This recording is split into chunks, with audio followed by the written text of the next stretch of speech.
Perfecto, ahora estamos en vivo. Bueno, esperamos unos segundos para que se sumen las personas en Facebook y te presento, ¿está bien?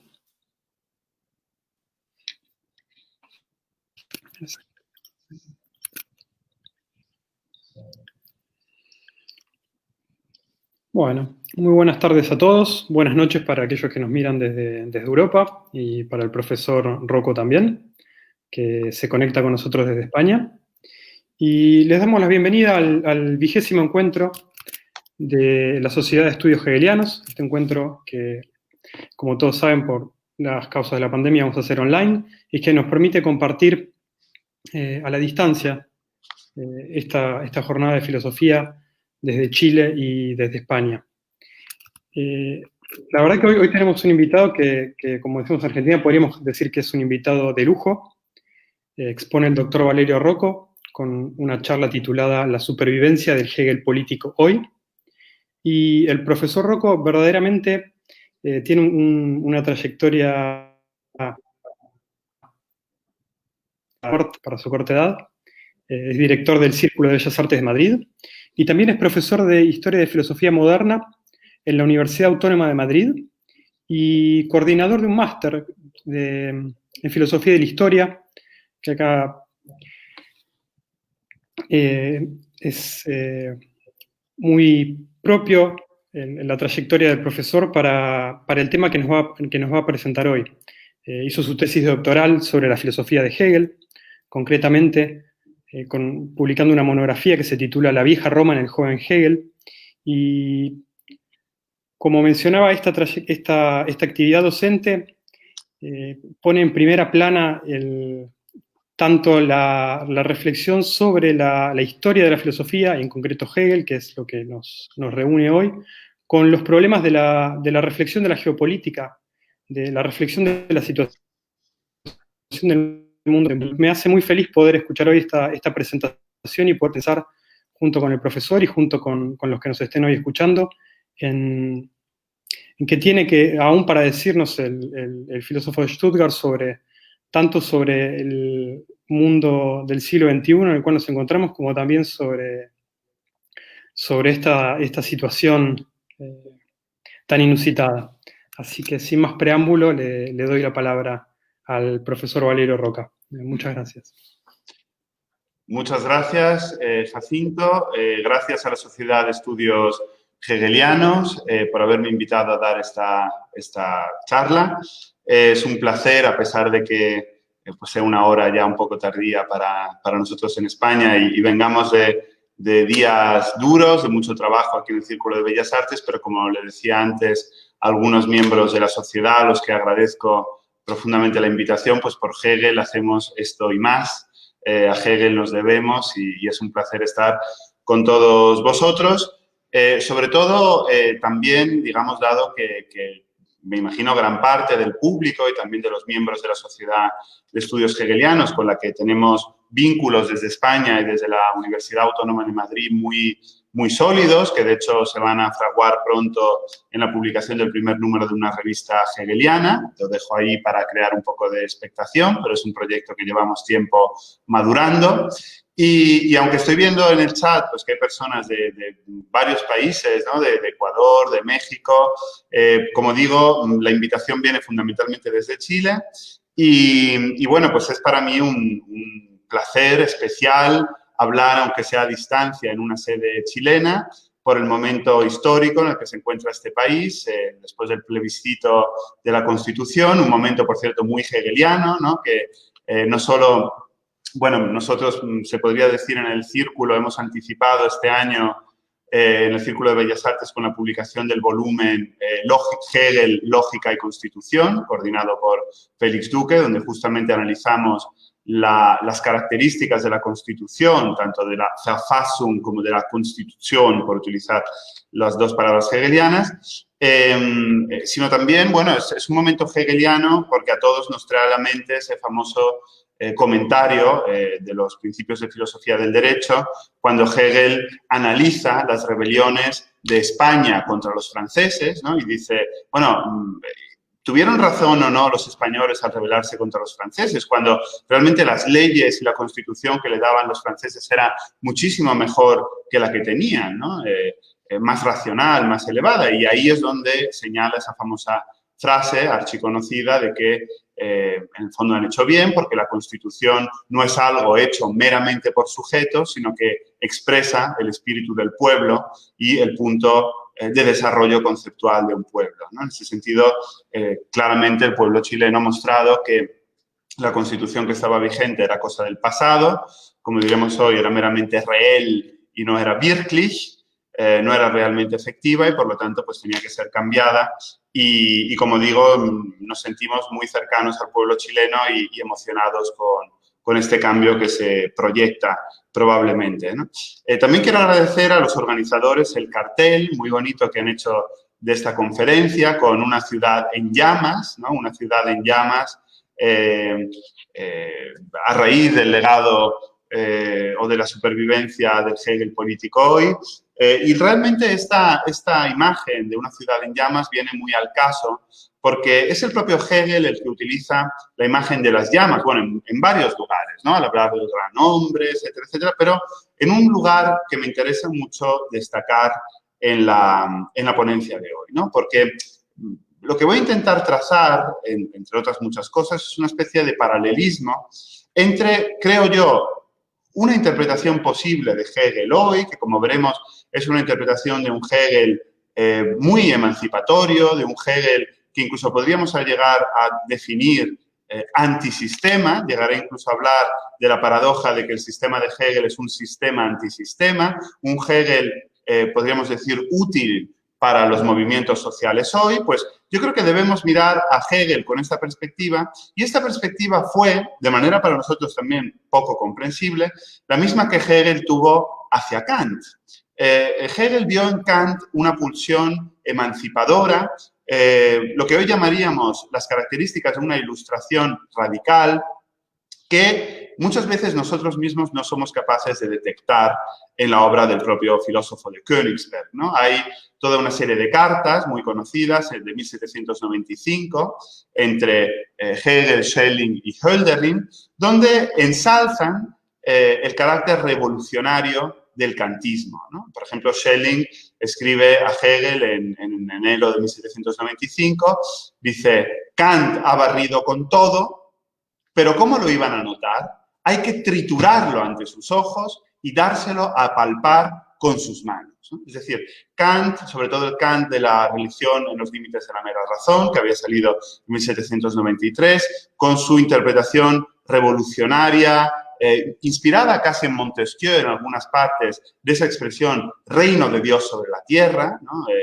Llevar el reino de Dios sobre la tierra, hacer la revolución de tal manera que la felicidad y la virtud puedan coincidir, no ya asintóticamente en el postulado Dios, como en Kant, sino terrenalmente a través de una revolución que se había efectivamente producido en Francia y que en 1793, el año de la publicación del escrito kantiano, pues estaba justamente en su fase, podríamos decir, más violenta o transformadora, como era la jacobina, ¿no? Entonces, ¿a dónde quiero ir? Pues que el propio Hegel, en 1795, en la contestación a Schelling y a su exaltación del carácter potencialmente revolucionario de Kant, hace una metáfora justamente con una hoguera, ¿no? Y con un incendio. Dice, lo voy a leer, entre los materiales que los teólogos roban a la hoguera kantiana para impedir el incendio de la dogmática, se llevan también las brasas a casa.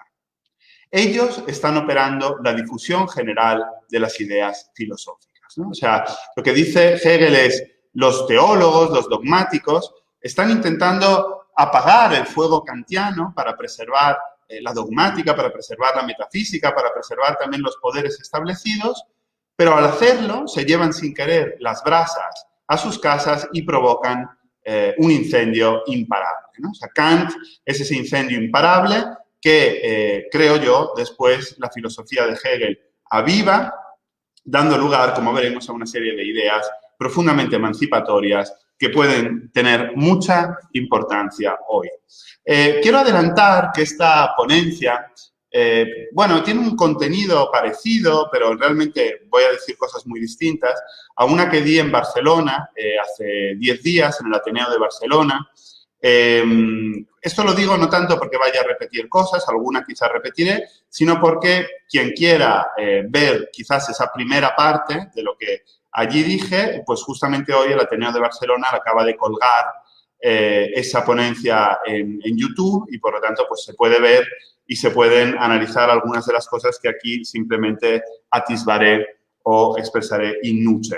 El título, La supervivencia del Hegel político, es, como quizás muchos de los hegelianos más avezados habrán reconocido, un tributo a Benedetto Croce, uno de los mayores expertos en Hegel de la primera mitad del siglo XX en Italia, junto con Gentile y con Spaventa, ¿no? De manera muy, muy sintomática y también importante para lo que diremos después, como quizás también sepáis, posicionados, sobre todo Gentile y Croce, en bandos políticos absolutamente distintos. Croce, gran intelectual antifascista, mientras que Gentile, no solo fascista, sino ministro incluso de un gobierno fascista con Mussolini. Por lo tanto, es imposible mayor separación en dos de los mayores intérpretes de Hegel de su tiempo, ¿no? Pues en 1907, un todavía bastante joven Benedetto Croce escribe un texto muy destinado a ser famoso, la verdad, y a tener mucha repercusión, titulado Ciò che è vivo, ciò che è morto nella filosofia di Hegel. Lo que está vivo y lo que está muerto en la filosofía de Hegel. Ya en 1907 la gente se preguntaba, o Benedetto Croce se preguntaba, qué merece la pena conservar y qué no merece la pena conservar del pensamiento de Hegel, ¿no? Es un texto extraordinario, que os recomiendo muchísimo leer. La verdad es que no sé si hay una traducción española, si no habría que hacerla, porque, bueno, ahí, sobre todo, lo que hace Croce es algo parecido a lo que yo mismo invitaré, y es a leer al propio Hegel, ¿no? Huir de las interpretaciones de los discípulos, huir sobre todo de las interpretaciones de los manuales, huir de los clichés historiográficos, de los clichés filosóficos que han querido encasillar a Hegel en una determinada posición política y acudir a los propios textos de Hegel. Por lo tanto, esta idea de la supervivencia del Hegel político nos lleva a plantearnos una vez más qué hay de vivo y qué hay de muerto en la filosofía de Hegel. Pero la noción de supervivencia que he puesto entre esos paréntesis un poco así, quizás pedantes, también quiere ser un homenaje a esa noción de Aby Warburg, ¿no? de esa supervivencia entendida como Nachleben, es decir, esa, por así decirlo, superveniencia, como dice él también, ¿no? Ese brotar a lo largo de toda la historia de la filosofía en los momentos más inesperados, pues de restos, como veremos, de la filosofía hegeliana. Didier Huberman, el filósofo francés, ha insistido mucho en la relevancia teórica de la noción warburgiana de supervivencia, que también, por otra parte, nos conecta con otra tradición muy querida de análisis de Hegel y también de análisis de Marx, ¿no? Que al fin y al cabo no dejó de ser un hegeliano en su época, como es la de Derrida, ¿no? Con sus espectros de Marx y con su Glass, donde justamente nos plantea a estos filósofos como esos espectros, como esos revenants, como esos indeseables, pero al mismo tiempo deseados, indeseables, que vuelven constantemente en el recorrido filosófico. Bien, como digo, en la ponencia de Barcelona dediqué bastante tiempo a analizar las distintas posibles interpretaciones a nivel general de la filosofía de Hegel, ¿no? Es decir, Hegel, nada más morir, da lugar, como se sabe, a una izquierda hegeliana, Ruge, Heine, Feuerbach, en una segunda derivada Marx, ¿no? Y una derecha hegeliana, cuyos miembros son bastante, pues, más secundarios, ¿no? Conradi, Göschel, algunos incluyen también a Michelet o al propio Rosenkranz, que sin embargo muchos interpretan como de centro. Lo que está claro es que los más brillantes, también Eduard Gans, formaron parte de una izquierda hegeliana que después sobrevive indudablemente en el pensamiento de Marx, que, como se sabe, tiene unos poemas en su juventud donde se declara ferviente hegeliano, pero si lo es, y esto es muy interesante, lo es en gran medida por oposición. Lo es en gran medida por oposición a Schelling, que había sido llamado a ocupar la cátedra de Berlín, que hasta ese momento era de Hegel, y había sido llamado nada más y nada menos que para apagar las semillas de dragón, esto decía el texto, que había sembrado Hegel en la universidad. Es decir, el potencial fuego, de nuevo el dragón lo que hace es escupir fuego, por eso me gusta tanto la imagen del cartel con el incendio, con el fuego, porque la razón por la que se llamó a un Schelling ya devenido un filósofo abiertamente reaccionario e hiperconservador fue porque el fuego de la revolución sembrado por Hegel parecía incontenible en la universidad alemana.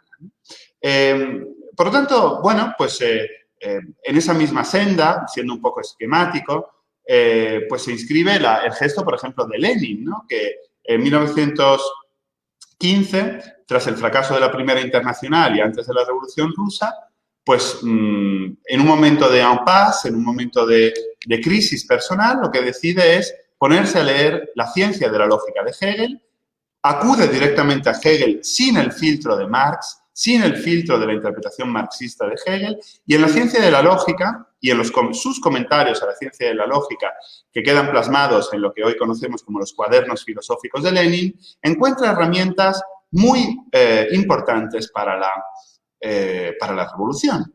Varios de los textos de este libro, Lógica y Constitución, que acabamos de publicar en el Círculo de Bellas Artes, justamente insisten en este papel fundamental de Lenin, ¿no? Entonces, la pregunta que muchos se hacen o que muchos nos hacemos es ¿por qué, si toda esta vertiente fue dominante a lo largo del siglo XIX y buena parte del siglo XX, por qué podría seguir, ¿no?, en esta descendencia, por así decirlo, de una izquierda hegeliana que pasa a través de la escuela de Frankfurt y de una especie de tradición crítica? ¿Por qué, sin embargo, está tan instalado el cliché de un Hegel como un filósofo panlogicista, sistemático, conservador, justificacionista y tantas otras, conformista, no activista? ¿Por qué? ¿Por qué está instalado en la sociedad y en la filosofía no hegeliana este cliché, ¿no? Hay una anécdota muy interesante de otro compañero y maestro de la Autónoma, Ángel Gabilondo, muy querido por todos nosotros. Cuando fue nombrado aquí en España ministro de Educación, le hicieron una entrevista en la radio, ¿no? Y los periodistas le preguntaron, bueno, usted que es filósofo, si se fuera a vivir o si acabara en una isla desierta, ¿qué libro se llevaría para pasar el tiempo, ¿no? Y lo que dijo Ángel Gabilondo fue, me llevaría a la fenomenología del espíritu de Hegel. Bueno, en cuanto acabó la entrevista, me acuerdo perfectamente, los tertulianos, los opinadores, empezaron a criticarle, a llamarle reaccionario, fascista, porque asociaban a Hegel con una determinada tradición política que es, como se sabe, la que puso en marcha pues, Rudolf Heim, la que desemboca en, tristemente, las tesis de Georges Sorel y su influencia en el fascismo, la que todavía pervive en filósofos, iba a decir en filósofos, pero es un poco una maldad, como Russell o como Isaiah Berlin, ¿no? Respectivamente en la historia de la filosofía del primero y en ese libro Los enemigos de la libertad del segundo, donde, curiosamente, Hegel, el filósofo de la libertad, como lo llama Klaus Fiebig en su última y maravillosa biografía, el filósofo de la libertad es incluido entre los enemigos de la libertad. ¿Qué ha pasado para que Hegel tenga en la vulgata filosófica esta mala reputación tan distinta a muchos de sus textos, ¿no? Bueno, pues yo lo que analicé en Barcelona, y no voy a repetirlo hoy, pero simplemente lo digo por mor de la argumentación, es que no creo en absoluto que esto se deba a la diferencia entre un joven Hegel presuntamente revolucionario y un Hegel maduro, ya estatalista, prusiano y conformista. Tampoco creo en absoluto que se deba, por así decirlo, distinguir entre un Hegel esotérico y un Hegel exotérico, un Hegel de las lecciones, las cartas, los comentarios privados a los discípulos transmitidos sobre todo por los discípulos de izquierdas, y el Hegel de las publicaciones, el Hegel oficial, ¿no? No creo tampoco que esta dicotomía sea válida. Yo creo que hay una gran coherencia en Hegel y considero que la gran parte de su sistema y su sistema en su conjunto debe ser entendido, como digo, como esta fuerza revolucionaria, transformadora y emancipatoria. Creo, por lo tanto, que la diferencia radical y que explica el surgimiento de esos dos Hegels tan distintos es simplemente, y es un poco quizás pretencioso decirlo, pero es la que enfrenta al Hegel de manual, al Hegel de los que no han leído a Hegel, o del Hegel de los que han leído a Hegel para encontrar esa pequeña frase o ese párrafo, indudablemente los hay, absolutamente injustificable, absolutamente incompatible con ese punto de vista que estoy defendiendo aquí, y en cambio los que han leído su obra, los que han comprendido la dinámica de su sistema, y lo que creo que muestra esto, ¿no? Pues son las frases más famosas del propio Hegel, ¿no? Es decir, todo lo real es racional, todo lo racional es real, como es conocido, pues es interpretada normalmente como en el prólogo de la filosofía del derecho, pues es interpretada normalmente por quien no conoce a Hegel como una frase justificacionista, conformista, como una frase, bueno, pues que justifica cuanto hay y no impulsa a transformarlo, porque si todo lo racional es real y todo lo real es racional, ¿por qué vamos a intervenir en su transformación, ¿no? Sería absurdo. Cuando realmente los que conocen a Hegel saben que esta frase es tan revolucionaria o más que la 11ª tesis sobre Feuerbach de Marx, ¿no?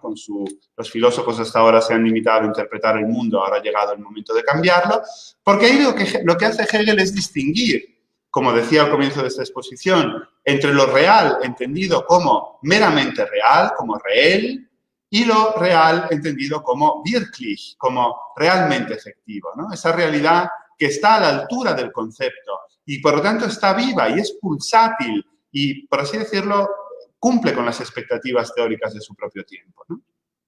Por utilizar el símil que he dicho al principio, ¿no? La Constitución chilena en vigor, ¿no? Desde los tiempos de Pinochet, etcétera, etcétera, era real, estaba en vigor y tenía una realidad jurídica, ¿no? Pero ya no era wirklich, no era realmente efectiva. Entonces, cuando Hegel nos dice que todo lo real es wirklich y todo lo wirklich, perdón, todo lo racional es wirklich y todo lo wirklich es racional, lo que nos está trasladando es la necesidad de operar esa transformación, derribar, desincrustar lo meramente real para poner en su lugar lo wirklich y, por lo tanto, obrar un cambio político y social, ¿no?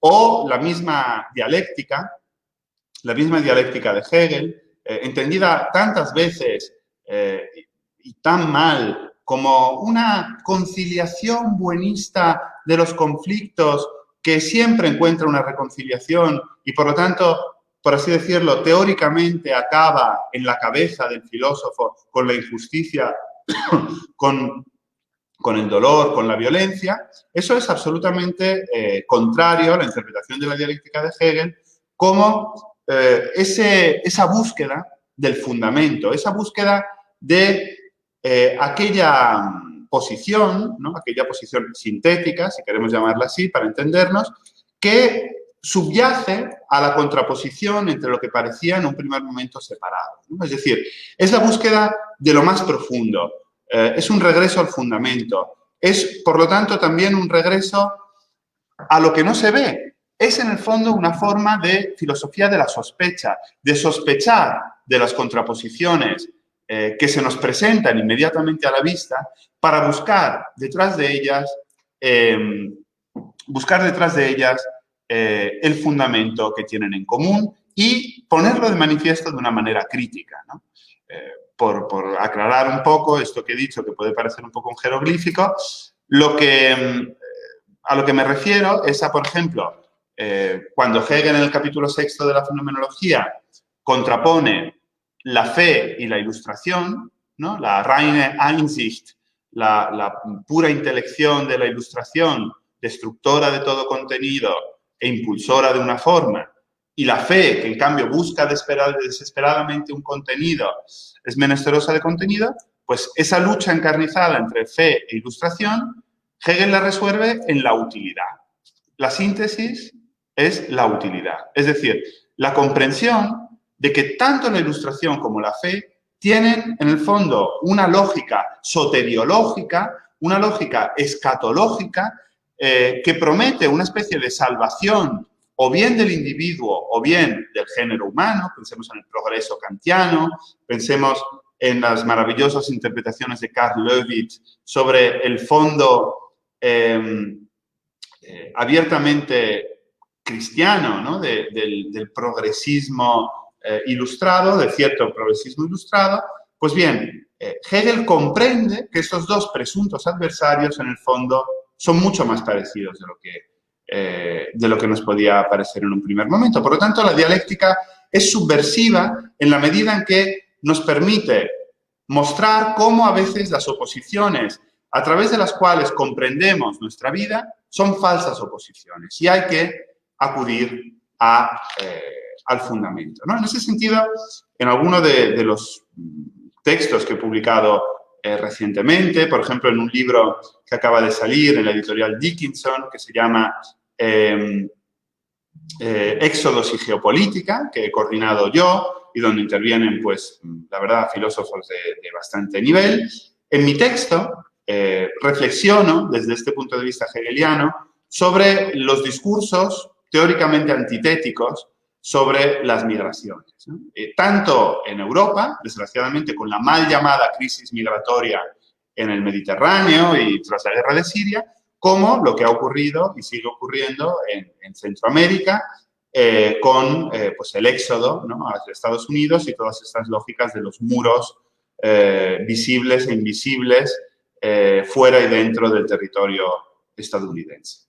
Bueno, pues lo que ahí yo intento poner de manifiesto, siguiendo, creo yo, el espíritu hegeliano, es que a pesar de que el discurso, por un lado, securitario, excluyente, identitario, ¿no?, que levanta muros, por un lado, ¿no?, el paradigma securitario que levanta muros, y por el otro, el paradigma humanitario que rescata náufragos y que ayuda a inmigrantes, ¿no?, y que propone repartos de cuotas de los inmigrantes entre los diferentes países de una región, por ejemplo, de Europa.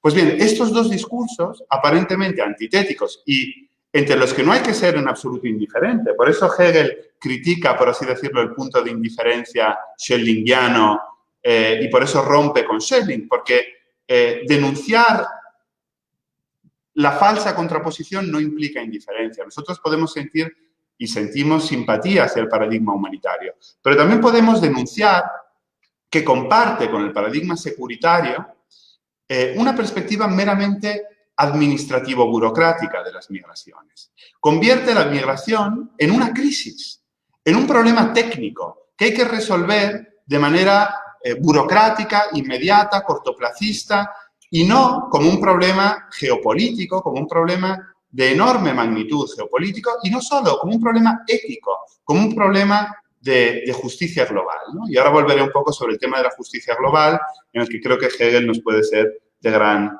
actualidad. Por tanto, creo yo que Hegel sigue teniendo esta potencia política enorme, ¿no? Y si la sigue teniendo es, y aquí me voy a permitir otra metáfora incendiaria más, ¿no? Por eso también puse en Twitter, a raíz del cartel, que esta iba a ser una conferencia incendiaria, porque me voy a referir a...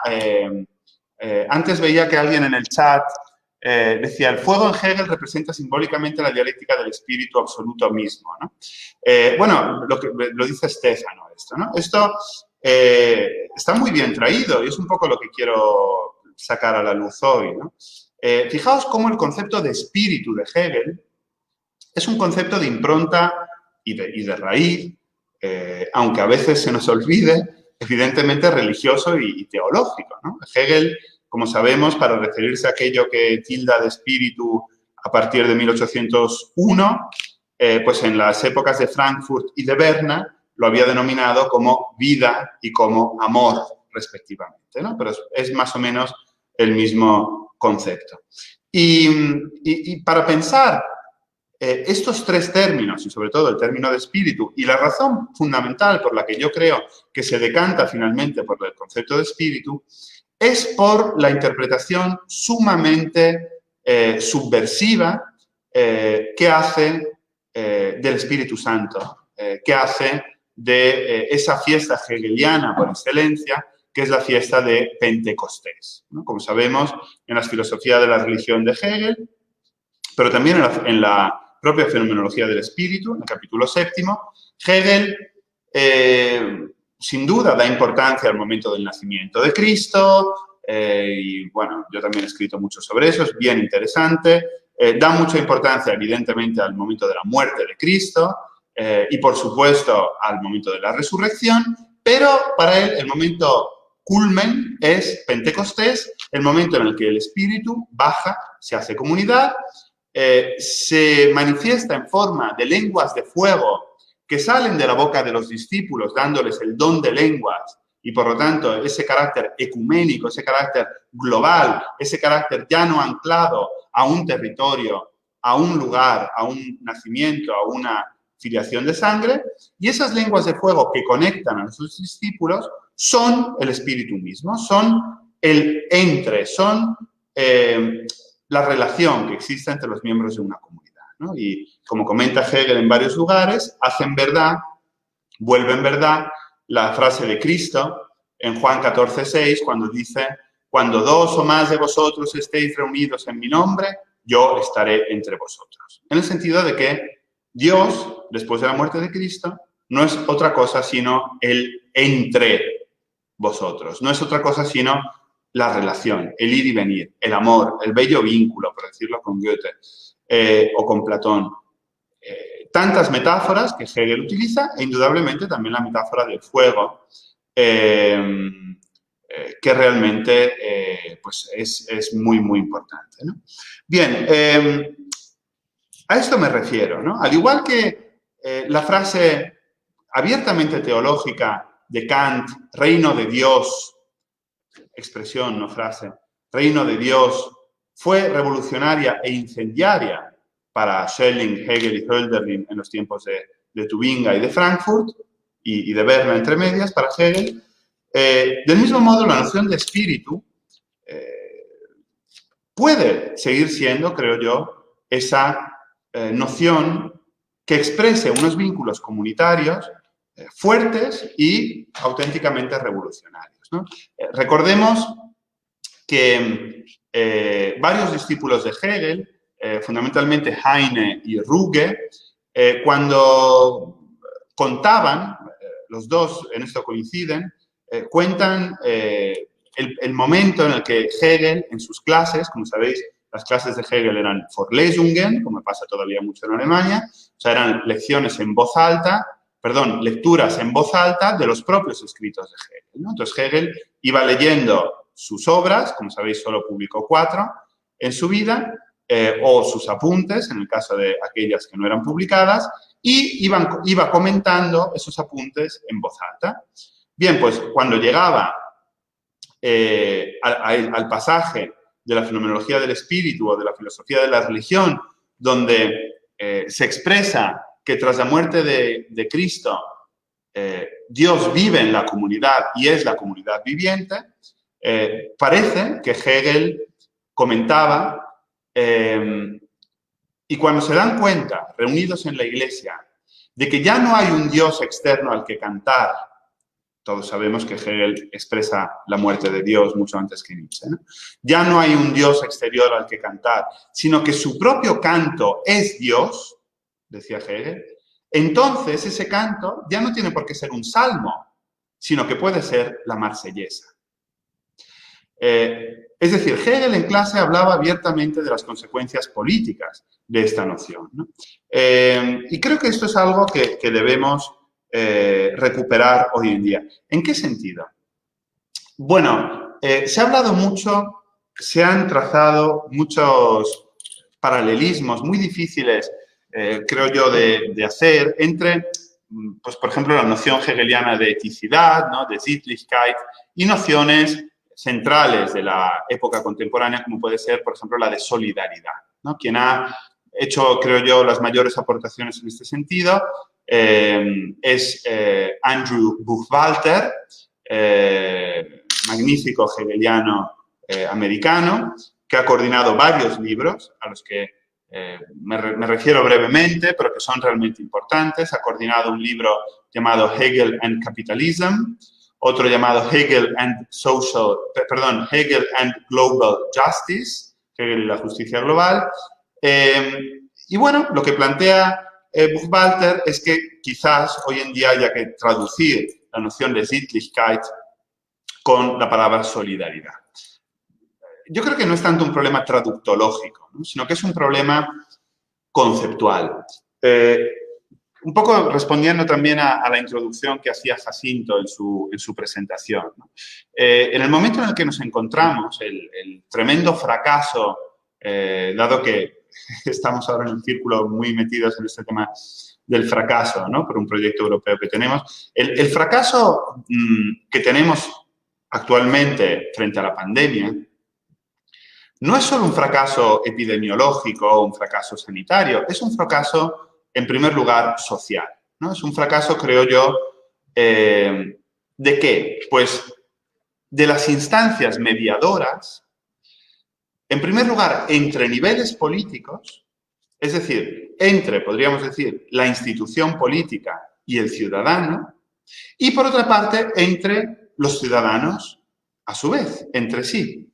Los vínculos que representaban tradicionalmente las religiones, los partidos políticos, los sindicatos y más banalmente los mercados, ¿no?, los lugares físicos de compra, las plazas, en el fondo herederas gloriosas de esos foros romanos donde se producía la vida política, todo eso ha desaparecido en un mundo en el que el consumo está virtualizado, al igual que tantas otras cosas, y no se producen momentos de relación efectiva. Entonces, cuando se reivindica la potencia revolucionaria del espíritu, yo creo que en realidad lo que se está reivindicando es la potencia revolucionaria de lo común, de una palabra tan importante y tan poco de moda, podríamos decir, como lo común, ¿no? Se puede, desde luego, luchar por lo común desde lo público, también se puede luchar por lo común desde lo privado, yo en eso no soy maniqueo, pero desde luego lo que está claro es que vivimos en unas dinámicas que nos han llevado a privilegiar el punto de vista atomista, ¿no? Ese punto de vista que Hegel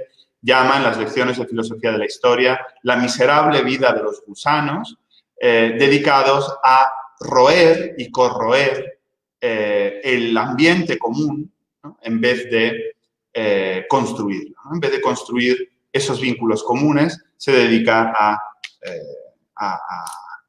pues a consumirlos. Entonces, lo que quiero decir con esto es que la posición potencialmente emancipatoria de Hegel, no solo de su noción de espíritu, también de su noción de reconocimiento, y esto es algo muchísimo más conocido y mucho más explorado, desde los textos de Axel Honneth, ¿no?, o tantos otros que insisten en las posibles bondades político-democráticas del concepto de reconocimiento, pero también hay un tercer elemento que me parece fundamental destacar de Hegel, de un Hegel, podríamos decir, para los movimientos sociales.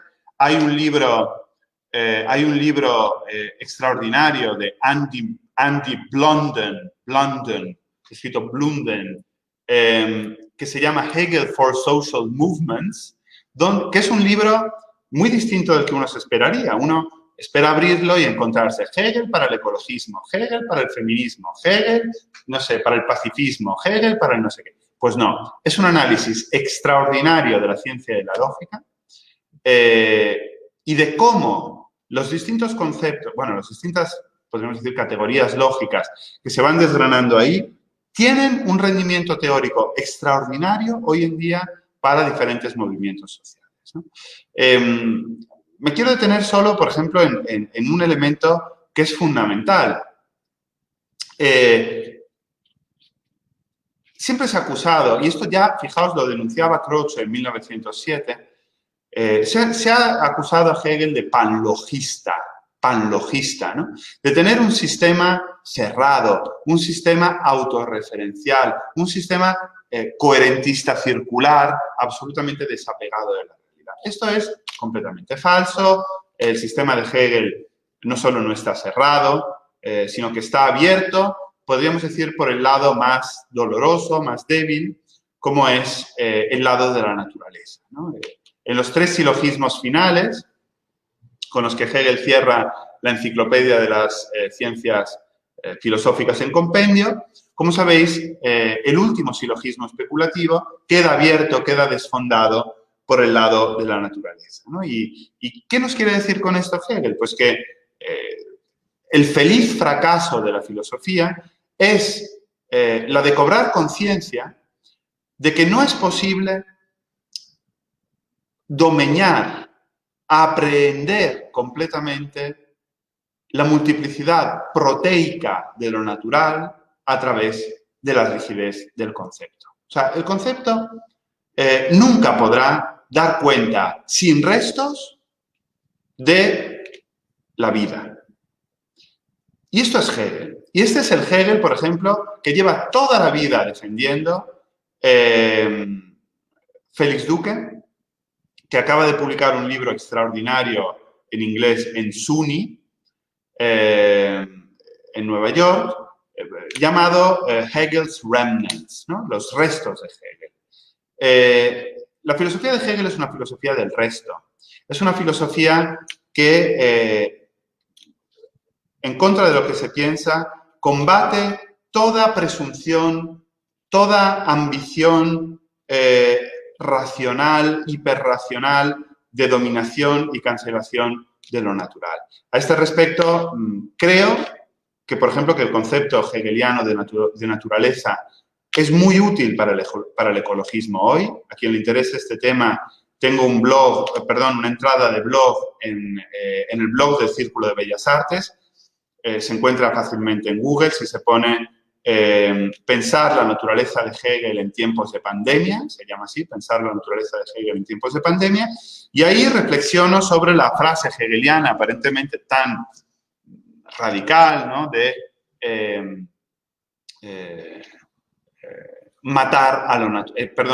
morir a lo natural es la vida del espíritu, ¿no? Morir a lo natural es la vida del espíritu, y cómo esta frase aparentemente antinatural, en el fondo yo creo que puede tener un profundo significado ecologista si distinguimos entre lo natural y la naturaleza, entre morir y matar, y por lo tanto Hegel también nos sirve para esto, ¿no?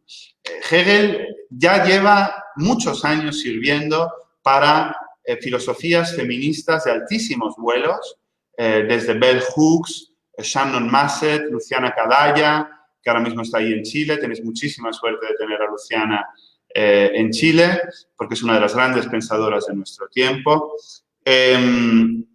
Pues esa posibilidad, yo mismo, en mi pequeña modestia, he analizado la enorme potencia de las figuras femeninas de Hegel en la fenomenología del espíritu, más allá de la más conocida, como es Antígona, que ya de por sí pues merecería que Hegel estuviera en los manuales, creo yo, de algún tipo de feminismo. Desde luego, no un feminismo identitario, no un feminismo excluyente o transexcluyente, sino un feminismo justamente abierto a la diferencia y a la hibridación.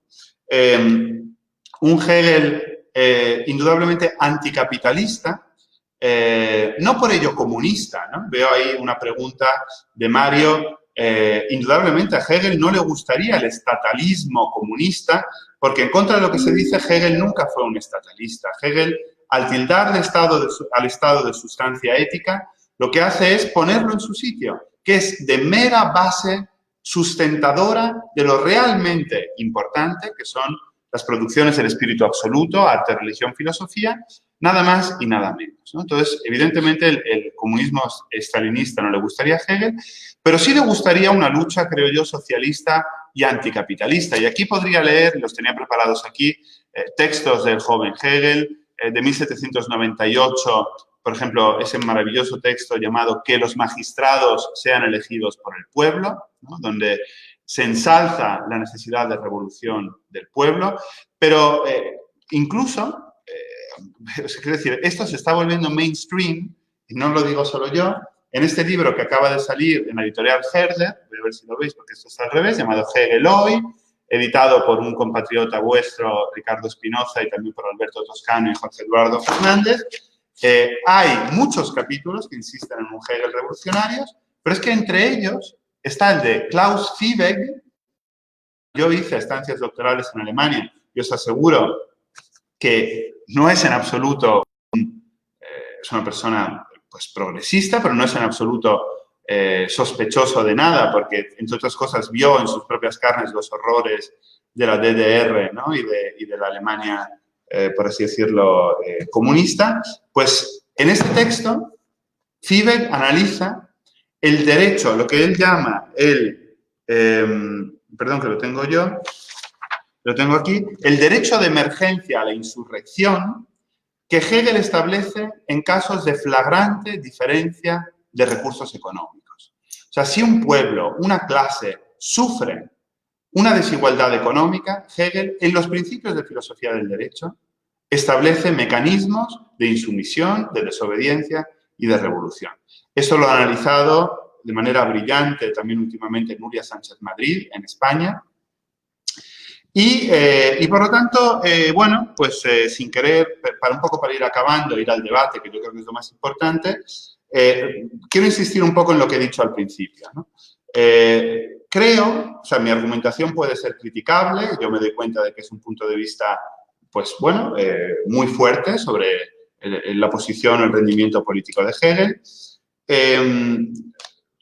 Y me he saltado cosas, ¿no? Porque podría hablar de cómo Hegel fue toda la vida un ferviente antirracista en su vida y en su obra, cómo fue un ferviente antinacionalista, en el sentido excluyente e identitario del nacionalismo, y en ese sentido es útil para nociones como la de justicia global. Bueno, podría insistir, ¿no? Pero, claro, a todo esto se podría objetar, oye, ¿cómo dices que fue antirracista si en las lecciones de filosofía de la historia habla de África como la tierra sin historia y cosas por el estilo? ¿Cómo puedes decir que Hegel puede servir para un pensamiento feminista si ya Carla Lonzi, en su famoso libro Scutiamo su Hegel, escupamos sobre Hegel, mostró todas las citas que tenía Hegel minusvalorando a las mujeres? ¿Cómo puedes decir que sirve para el ecologismo si hay pasajes claramente en la fenomenología del espíritu, en la enciclopedia, especistas y antiecologistas?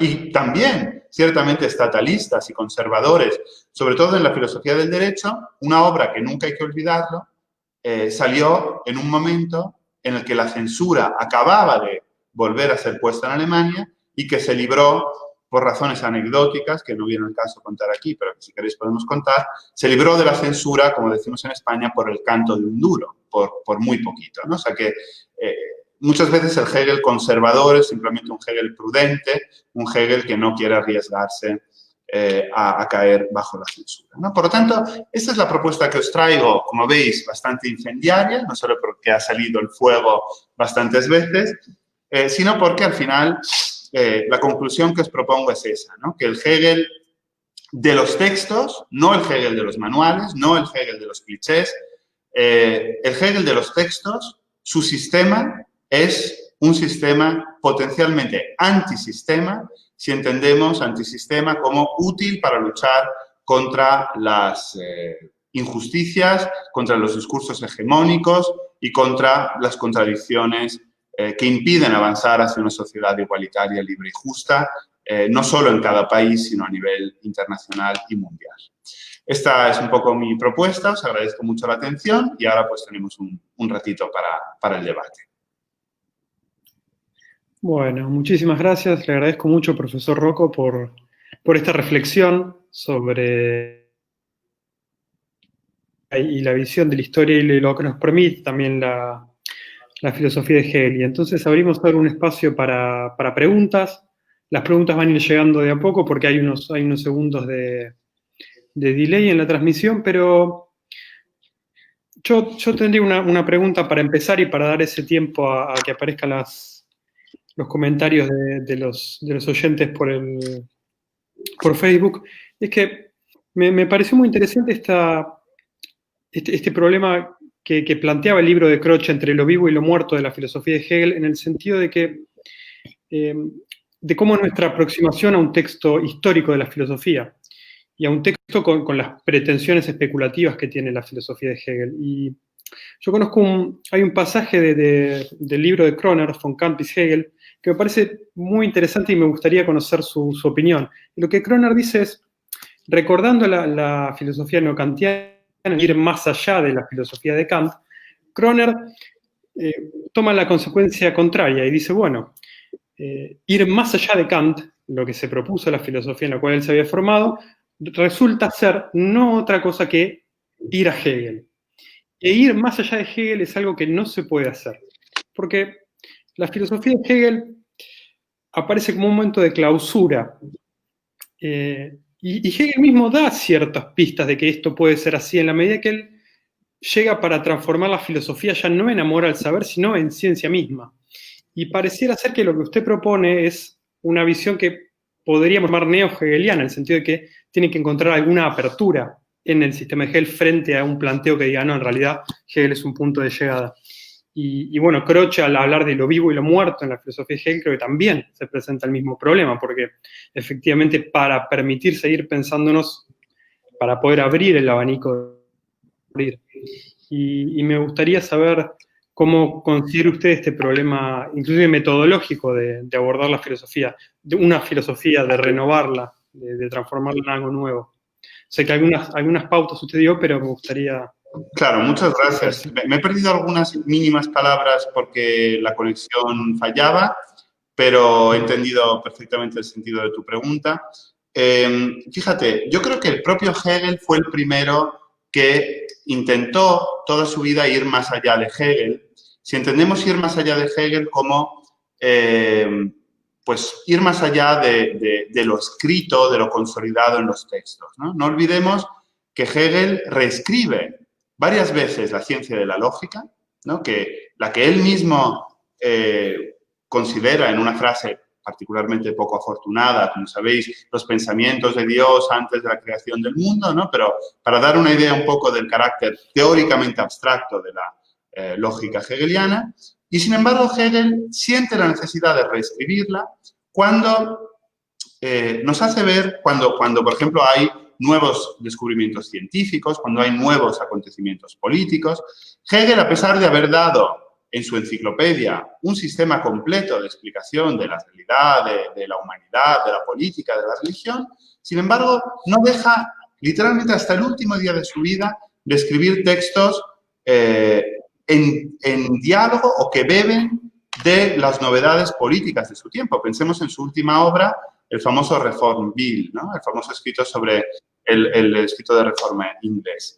Por lo tanto, yo creo que Hegel fue plenamente consciente de que lo que había proporcionado era un método, pero de ninguna manera un contenido cerrado, ¿no? Y por lo tanto, yo creo sinceramente que a lo que Hegel animaba y nos animaba era a utilizar su andamiaje teórico no solo para comprender el mundo, como he dicho al principio, sino también para transformarlo, ¿no? Para, como parece que dice, según Heine, al glosar el tema de la lechuza de Minerva, ¿no? Cuando esto del gris sobre gris, ¿no? Y que solo levanta el vuelo al atardecer, pues parece que dijo en una clase, ¿no? No olvidéis que la lechuza de Minerva, no olvidéis que la Dämmerung en alemán no solo es el ocaso, no solo es atardecer, sino que también puede ser el albor matutino y por lo tanto puede ser el amanecer. Y no olvidéis, por lo tanto, añadió Hegel, que la lechuza de Minerva también puede ser el gallo de la revolución. O sea, el propio Hegel fue consciente de que la filosofía, que tenía un carácter fundamentalmente explicativo, también podía tener un carácter transformador y revolucionario, ¿no? A lo que Hegel siempre se opuso es a que la filosofía fuera edificante. Eso es lo que él prohíbe, ¿no? Es decir, que intente ser prescriptiva desde un punto de vista de contenidos, etc. ¿Y por qué no puede serlo? Justamente porque no sabe cuáles van a ser las condiciones materiales, políticas, científicas, económicas del futuro. La lógica, la filosofía de Hegel, es un trasunto lógico de esa realidad. No se aplica abstractamente sobre ella para comprenderla, ¿no? Yo creo que esto es fundamental a la hora de comprender, creo yo, qué podemos hacer con Hegel hoy, ¿no? Bueno, muchísimas gracias. Seguimos ahí, la verdad que hay varias preguntas en el chat. Vamos a hacer un esfuerzo para hacer una síntesis entre ellas. Veo que uno de los conceptos recurrentes que aparecen aquí es del libro como liberalismo republicano radical, como progresismo, socialismo utópico, y hacer cuál sería el posicionamiento de Hegel frente al liberalismo y este tipo de pensamiento político del progreso y la continuidad. Claro, esa es una pregunta muy interesante porque la concepción del liberalismo ha cambiado muchísimo, ¿no? Desde los tiempos de Hegel hasta hoy, y indudablemente a lo que Hegel siempre se opuso fue a un atomismo económico, social, que de algún modo pusiera al individuo por encima de la institución, ¿no? Es decir, para Hegel, bueno, pues como se sabe, hay una dialéctica muy compleja entre el individuo y la institución, una dialéctica muy compleja entre la libertad y la ley, ¿no? Que, por un lado, lo aleja, evidentemente, de las posiciones liberales en un sentido de liberalismo político y también liberalismo económico actual, y también, como decía antes, le aleja de un estatalismo, bueno, pues de distinto tipo, que pueda ser comunista o pueda ser conservador. No olvidemos que Hegel siempre nos dice que el Estado tiene una existencia concreta en el individuo, en el ciudadano, no tiene una existencia, por así decirlo, ontológicamente hipostasiada fuera de sus ciudadanos, ¿no? Por lo tanto, cuando se dice, y yo en esto he tenido incluso polémicas con el propio Félix Duque, por ejemplo, que en un maravilloso, por otra parte, texto, también publicado en el Círculo de Bellas Artes hace varios años, un texto de Félix Duque llamado Alabanza del saber, desprecio del individuo, justamente lo que dice es que Hegel despreció al individuo y le puso por encima el saber. Yo no estoy de acuerdo con esto. Yo creo que Hegel siempre comprendió la importancia de la libertad individual, pero en el contexto de un sistema más amplio de libertad, ¿no? Por lo tanto, yo creo que no es productivo reducir a Hegel a una etiqueta política determinada. Pero desde luego yo, que como amablemente recordabas, Jacinto, he estudiado mucho la cuestión de la romanidad en Hegel y de la importancia que Hegel desde su más temprana juventud hasta sus últimos escritos concedió sobre todo a la Roma de la República, ¿no? Y los grandes elogios que concedió a la Roma republicana y su trasunto en la Revolución Francesa frente a las críticas que promovió contra la Roma imperial frente a sus críticas a la Francia napoleónica. Como digo, ese interés constante por esa Roma republicana, esa gran relevancia de Schiller, muchas veces infravalorada desde su juventud hasta épocas más tardías, y también, por cierto, también, por tanto, de un cierto republicanismo schilleriano, creo que, sin duda, acercarían a Hegel a una cierta tradición republicana, por más que en su constitución, por así decirlo, formal, en los principios de filosofía del derecho, como sabemos, haya un príncipe como jefe del Estado, como punto sobre la I, ¿no? Pero yo no me sentiría incómodo con esa determinación. Lo que pasa es que yo creo que no se trata tanto, no es tan interesante, creo yo, pelearnos por qué pensaba Hegel realmente o cómo podemos describir el pensamiento de Hegel, sino qué puede aportar hoy Hegel a las diferentes perspectivas políticas, qué puede aportar al republicanismo, qué puede aportar al liberalismo, qué puede aportar al ecologismo, qué puede aportar al feminismo, qué puede aportar al socialismo. Yo creo que ahí está el debate y lo relevante.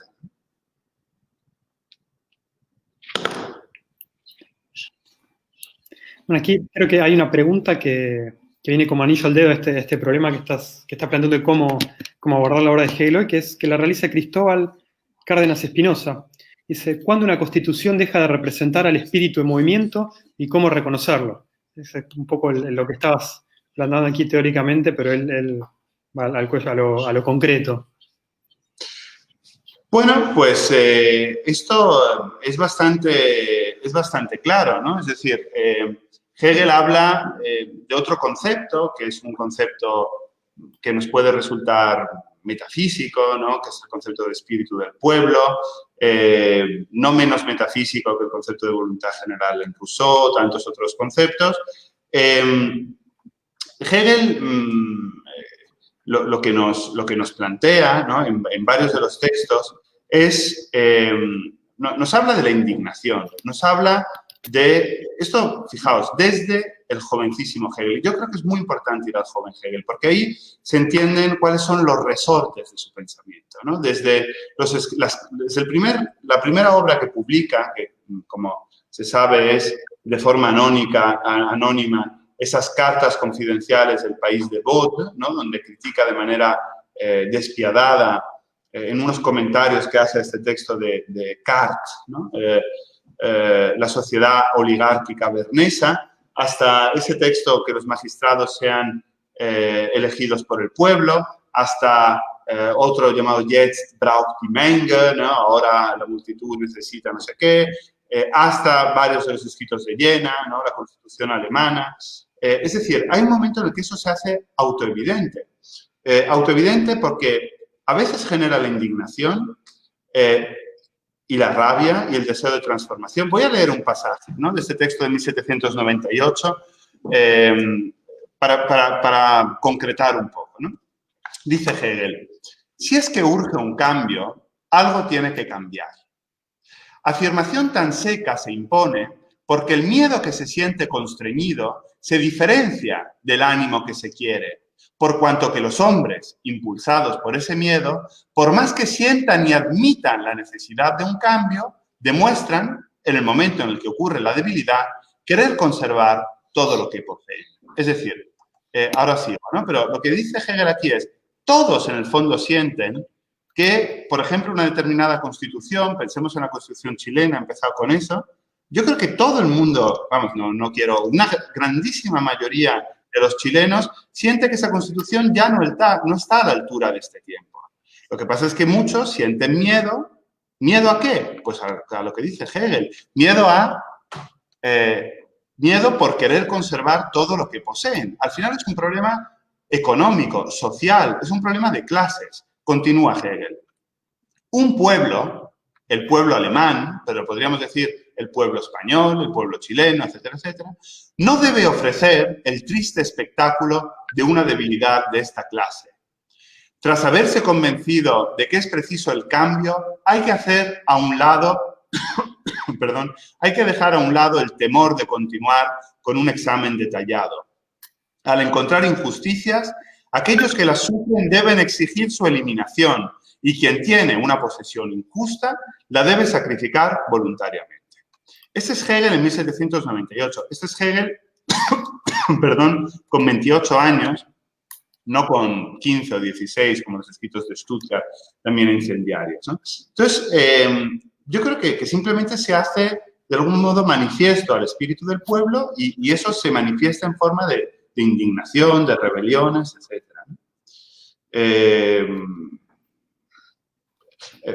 Por decirlo de otra manera, Hegel distingue entre Verfassung y Constitución, como he dicho también al principio. La Constitución, perdón, me ha entrado un ataque de tos, menos mal que no puedo contagiar el COVID. Como digo, Hegel distingue entre Verfassung y Constitución. La Constitución es la expresión legal de la Verfassung, pero muchas veces Verfassung y Constitución no coinciden. O sea, la Constitución entendida como lo que emana racionalmente del espíritu del pueblo, lo que está a la altura del concepto en un determinado momento, muchas veces no coincide con la expresión jurídica del texto constitucional. Pues entonces lo que hay que hacer es cambiar el texto constitucional, o legalmente o por la fuerza.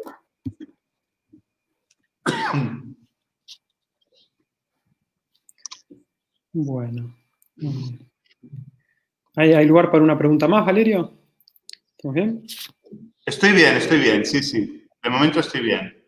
Acá había una pregunta muy, muy interesante realmente de Martín Córdoba Pacheco. Dice, esta consideración de la obra hegeliana como una filosofía del resto, esto que veníamos hablando de lo vivo y lo muerto, ¿puede aplicarse para superar la contraposición entre lo singular y lo común en las formaciones colectivas? Claro, es justamente a lo que me refería antes, ¿no? Es decir, del mismo modo que siempre hay un resto ineliminable, un resto, por ejemplo, natural ineliminable al concepto, por decirlo en términos generales, también evidentemente hay un resto de peculiaridad individual que no puede ser completamente subsumido en la colectividad, ¿no? Por eso Hegel se opondría a frases como las que tristemente aquí en España dominaron durante el franquismo, como todo por la patria, ¿no? Es decir, esas frases que, o sea, esas tendencias que lo que buscan es una identificación inmediata, en el sentido hegeliano de carente de mediación, entre lo individual y lo universal. Para Hegel, sigue habiendo siempre, y por eso creo que el liberalismo debería y podría sentirse cómodo, un cierto liberalismo con Hegel, porque respeta esa peculiaridad, esa diferencia individual, que no puede ser absolutamente subsumida o borrada en lo colectivo o en lo institucional. Por lo tanto, sí, creo que la filosofía del resto, desde luego, también se aplica a ese multinivel político al que hace referencia Martín. Teniendo en cuenta, por otra parte, teniendo en cuenta, por otra parte, que, claro, hay algo, por decirlo también un poco sencillamente, ¿no? Pero para posicionarnos desde el punto de vista de una ontología política, si me permitís la expresión, la filosofía de Hegel es una filosofía eminentemente relacional desde el punto de vista ontológico. Es decir, en ella, la relación, llamémosla espíritu, como queramos, ¿no? La relación es superior y primera a los individuos que vincula, ¿no? Esto se ve desde la época de Berna y su análisis sobre el amor como constituyente de los amados, ¿no? Es decir, la relación constituye lo relacionado. La relación siempre móvil, siempre cambiante, es la que va condensando como aglomeraciones de sentido los extremos que relaciona. Por lo tanto, esta metafísica política, esta ontología política hondamente relacional, es difícilmente encajable, como decía al principio, con paradigmas como son, evidentemente, el liberalismo y el neoliberalismo actuales, pero también cada vez más la socialdemocracia, que parten de un individualismo primigenio mucho antes de la consideración de las relaciones sociales, ¿no? Creo que, como decía antes, Hegel nos invita a poner en primer lugar lo común por encima de las especificidades individuales, pero desde luego sin borrarlas, sin eliminarlas.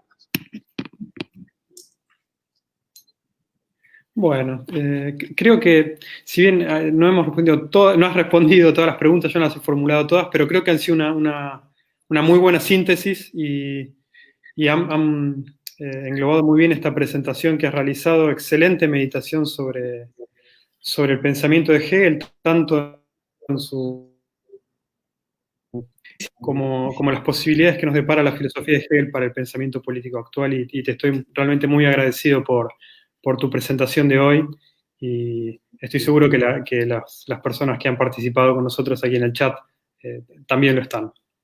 Pues, muchas gracias a vosotros y, bueno, espero que haya más ocasiones de conversar y de poder hablar con todos vosotros y, bueno, pues espero veros en algún otro foro hegeliano virtual o presencial muy pronto. Y aprovecho, perdonad, para decir que en el Círculo de Bellas Artes vamos a celebrar del 16 al 18 de diciembre un gran congreso internacional sobre Hegel y Hölderlin, que se va a llamar Una amistad estelar, que se va a retransmitir por streaming. Van a ser 3 días de congreso muy interesante para celebrar no solo a Hegel y a Hölderlin en sus 250 años de ambos, sino también para investigar la relación entre el gran poeta y el gran filósofo, y que, por lo tanto, estáis todos invitados a participar, o presencialmente los que estéis en España, o virtualmente los que no estéis aquí y queráis verlo por streaming. Bueno, yo además tengo un anuncio que hacer también. Agradezco mucho la invitación que nos extendés a los presentes a esta conferencia en España. Pero yo también quería avisar que el día 30, el viernes 30 de octubre, continúa esta serie de presentaciones de la Sociedad de Estudios Hegelianos con una charla de mi amigo Pedro Sepúlveda Zambrano de la Pontificia Universidad Católica del Paraíso y de la Fernuniversität in Hagen. Esta charla va a ser como hoy, también 17 horas en Chile, 21 horas Europa. Y el título de la charla es el concepto. Así que ahí tendremos la oportunidad de volver ya no tanto al carácter incendiario del pensamiento de Hegel en lo político, pero seguramente sí en el plano de la filosofía teórica. Así que con esta invitación para la presentación del profesor Sepúlveda Zambrano el día viernes 30, podemos dar por finalizada esta reunión. Nuevamente, muchas gracias al profesor Valerio Rocco y muchas gracias a las personas que se conectaron con nosotros y nos hicieron estas preguntas muy, muy buenas y permitieron que haya salido esta presentación realmente excelente. Gracias a vosotros. Hasta la próxima. Buenas noches, buenas tardes. Hasta la próxima.